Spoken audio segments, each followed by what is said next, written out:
today I am going to discuss about Islamism for 5th semester major students. This is a very brief note as your examination is knocking at the door. So far as Islamism is concerned, it is a very important religion in this world, and the preacher of this religion was Hazrat Muhammad. He was from Arab country, and during his time there was total chaos and confusion in Arab countries, especially in their religious life. People were not following a united form of worship. They were idolatry, and they actually worship their own idol, and there was what I can say, that there was mistrust, struggle among the people. So total confusing situation was there. So to get rid of that type of situation, ultimately Hazrat Muhammad, he preached Islam religion, and the main book of Islam religion is Quran, where he had described all the principles which a person should have to follow in his or her life.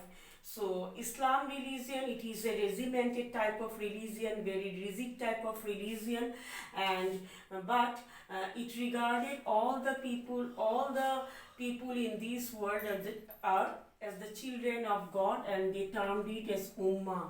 Okay, so all are the children of God. God is one. He is omnipotent. He has no shape of his own, and Hazrat Muhammad was not at all in favor of idol worship. So far as Islamism is concerned, they actually combine three concept of life, that is community, spirituality and politics. All these three things are actually, they believe that can be controlled by the religious leader. Okay, so at that time they termed the religious leader as Khalifa, K-A-J-L-I-P-A-J, Khalifa, and those Khalifa actually played a very important role regarding the preach and spread of Islam religion. So among them, there are 4 Khalifas who are very much important. They were Abu Bakr, Umar, Usman and Ali. They played a very important role regarding the spread and development of Islam religion throughout the world. And they were responsible to look after the community interests, their religious and spiritual interests, as well as they are also responsible for run the administration of the country. But gradually the concept of kingship or sultanate has developed, and initially the sultan entrusted the power to the Khalifa to look after the community interest and the religious matters, okay, and politics that actually look after by the king himself or the sultan himself. And at that period the sultan also take advice from the Khalifas regarding the administration of the country. But gradually the sultan became much more power hungry, and he thought that it was not necessary to decentralize the power and give some power to the Khalifas. So he started himself to concentrate all the power in his hand, and he started looking after the community interest, religious interest and political interest of the country. And he also became responsible even for the spread of Islamic religion. So that is actually there.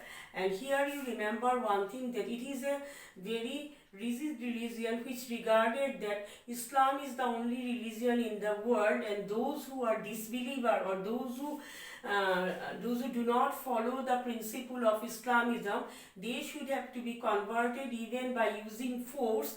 And that is why Hazrat Muhammad himself also gave a call for holy war against those non-believer of Islam. So we remembered all these things. And so far as India is concerned, in India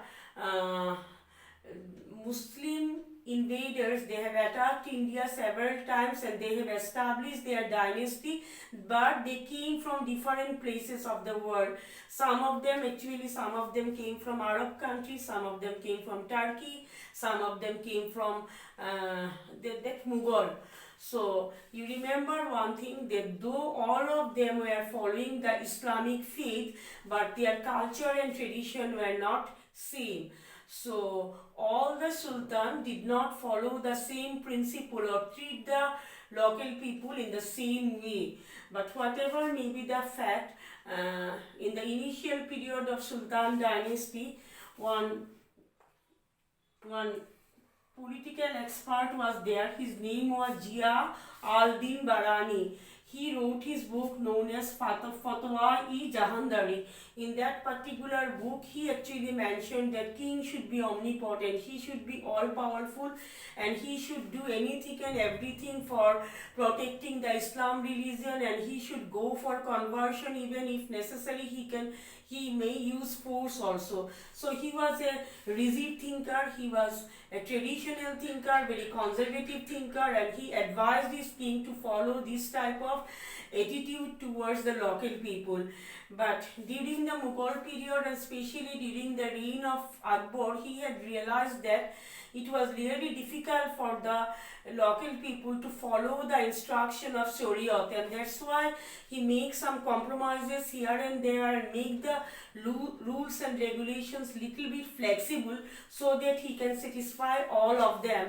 And he in his period, one of his courtier, his name was Abul Fajr, he was a very liberal thinker, and he never said anything about despotic ruler or to use force to convert the people. On the other hand, he believed in give and take policy, and that is why in his thinking people may find something like the principle of syncretism in him. That means he was the believer of give and take and to adopt what is good from others also.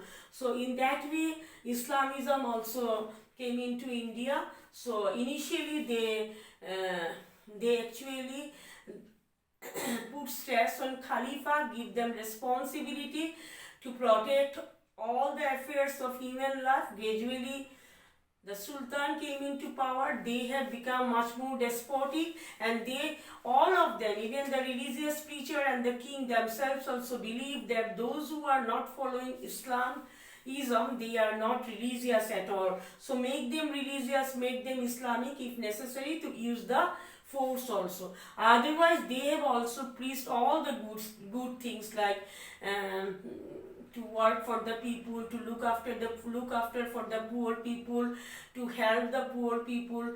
Then all the people are the children of God, all should be treated alike, there should be fraternity among the people. All these good things are also there in this religion. So thank you today, and best of luck for your examination, and this is my last video, I think.